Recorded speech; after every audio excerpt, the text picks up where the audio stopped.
шинэ 30 жилийн эхлэл энэ бол төр иргэнийг холбосон гүн.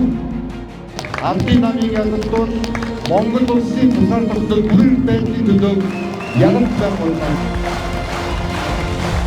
Ард түмний ялалт.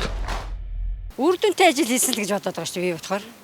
Тэгээ одоо зоригтойгоор бас авилгалыг илчилээд бас эдэж ус нөгөө усудаа илчилээд бас тэгээд их юм хийлээ гэж үзээд байгаа шүү дээ. Баялагын эзэн улсууч одоо тэрийгэ хүртлээ Монгол ард түмэн бол тий баялагын баялагыг хүртэж байна. Сайхан байна уу? Би бол сэтгэл хангалуун байгаа шүү дээ.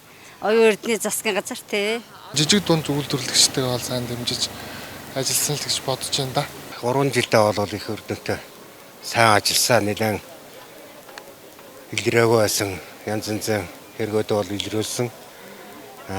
Тэгээд тэрний төлөө тууштай ажиллаж байгаа гэж ойлгож байгаа. Дэмжин л гэж бодож явж байгаа шүү дээ. Төрийн бодлогыг ард иргэдэд хүргэх ч юм уу те төрийн үйлчилгээ аль эсвэл нийгэм болж байгаа одоо нэг сайн сайхан явах хүрэхэд бас ямар нэгэн хэмжээгээр ажилласан үр дүнд хүрсэн гэж бодож байгаа. Ард иргэдээ гэсэн сэтгэл тэдний бас төлөвлөсөн төлөвлөгөөд бас бодлого хэрэгжүүлэлтэд нь бол нэг сайхан жигдэхээ явж байгаа.